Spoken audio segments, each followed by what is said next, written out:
IC-814 the Kandahar hijack. ఈ web series ని ఇప్పటి వరకు ఎవరైనా చూడకుంటే మాత్రం ఈ రివ్యూ చూసిన తర్వాత తప్పకుండా వెళ్ళి చూడండి. ఈ వెబ్ సిరీస్ ఇప్పుడు నెట్ఫ్లిక్స్ లో అవైలబుల్ లో ఉంది, స్ట్రీమింగ్ అవుతుంది ఆల్రెడీ. మన తెలుగులో కూడా అవైలబుల్ లో ఉంది. సీటర్జిన కూర్చొని పిడికిలి బిగేబట్టి చూసే వెబ్ సిరీస్ అయితే ఇది. ఈ వెబ్ సిరీస్ చూస్తుంటే మనకు గూస్ బంప్స్ వస్తాయి. మరి ఈ వెబ్ సిరీస్ ఎలా ఉంది అనేది మన రివ్యూలో తెలుసుకుందాం. కథ విషయానికి వస్తే 1999 డిసెంబర్ 24న ఇండియన్ ఎయిర్లైన్స్ విమానం IC-814 నేపాల్ రాజధాని కాఠ్మాండు నుంచి ఢిల్లీకి బయలుదేరారు. ఆ విమానంలో 176 మంది ప్రయాణికులు, మరో 15 మంది సిబ్బంది ఉంటారు. కాఠ్మాండు నుంచి బయలుదేరిన కొద్దిసేపటికే ముసుగులు ధరించిన 5 ఉగ్రవాదులు అయితే విమానాన్ని హైజాక్ చేశారు. విమానం భారత గగనతలంలోకి రాగానే ముసుగు ధరించిన ఒక ఉగ్రవాది వెళ్లి విమానాన్ని నడిపే కెప్టెన్ ని బెదిరించి ఈ విమానం హైజాక్ జరిగింది, ఇది లాహోర్ ను తీసుకెళ్లాలని చెప్తాడు. లేదంటే బాంబుతో విమానాన్ని పేల్చేస్తానని పైలట్ ని బెదిరిస్తాడు. ఆ వెంటనే ముసుగు ధరించిన మరో 4 హైజాకర్లు 4 మూలలకు వెళ్లి ఎక్కడ కూర్చున్న వాళ్ళు అక్కడే కూర్చోవాలని ప్రయాణికులను అయితే బెదిరిస్తారు. ఈ విమానం హైజాక్ జరిగింది, ఏమైనా ఎక్స్ట్రాల్ చేస్తే ఒక్కొక్కరిని చంపేస్తానని కూడా బెదిరిస్తారు. ఉగ్రవాదులు హైజాక్ చేసిన విమానాన్ని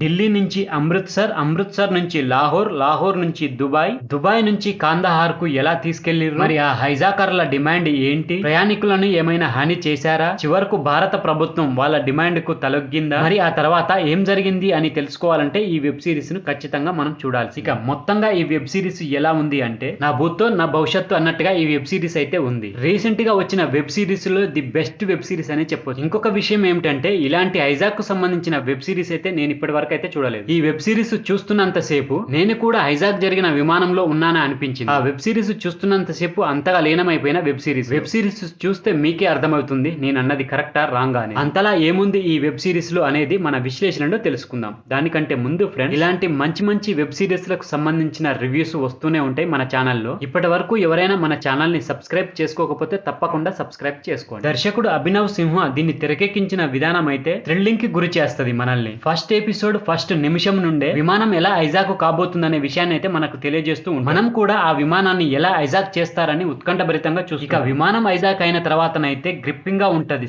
సీన్స్ బై సీన్స్ వస్తుంటే మనమైతే సీట్ ఎడ్జిన కూర్చొని చూస్తుంటాం. ఒక పక్క విమానంలో ఇంధనం అయిపోతుంటది. ఆ ఇంధనం నింపుకునే టైంలో వచ్చే సీన్స్ అయితే గూస్ బంప్స్ తెప్పిస్తాయి మనల్ని. హైజాక్ అయిన విమానం కాందహార్ చేరుకునే వరకు 3 సార్లు నింపుకోవాల్సి వస్తుంది ఇంధనం. ఈ మూడింట్లో లాహోర్ సీన్స్ అయితే సూపర్ గా ఉంటాయి. ఫస్ట్ అమృత్సర్ లో నింపుకోవాలని చూస్తారు. ఇక్కడే భారత ప్రభుత్వం ఉగ్రవాదులను ఎలానైనా పట్టుకోవాలని ప్రయత్నిస్తారు. వాళ్ళ ప్రయత్నాలు పసిగట్టిన ఉగ్రవాదులు ల్యాండ్ అయిన కొద్దిసేపటికే మళ్ళీ టేక్ ఆఫ్ చేస్తారు. అక్కడి నుంచి లాహోర్ కి తీసుకెళ్తారు. లాహోర్ లో దిగడానికి పాకిస్తాన్ వాళ్ళు అయితే పర్మిషన్ ఇవ్వరు.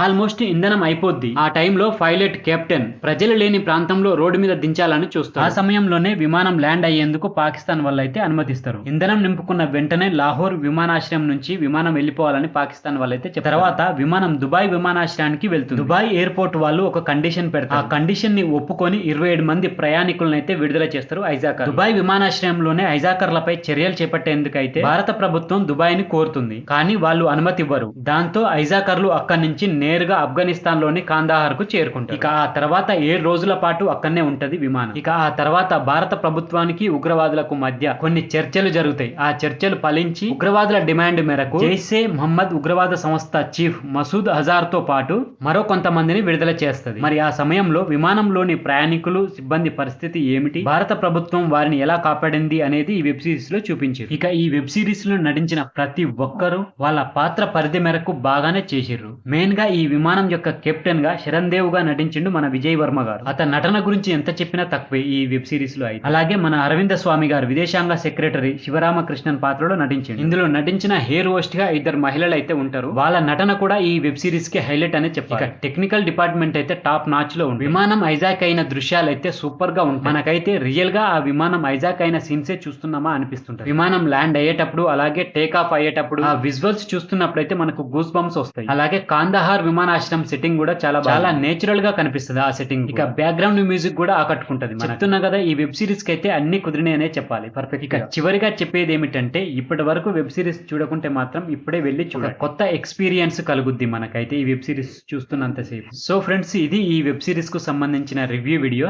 ఈ వీడియో కనుక మీకు నచ్చినట్లయితే నా ఛానల్ ని తప్పకుండా సబ్స్క్రైబ్ చేసుకోండి. Thank you friends. మళ్ళీ ఒక మంచి వీడియోతో మీ ముందుకు వస్తా. అంతవరకు బాయ్.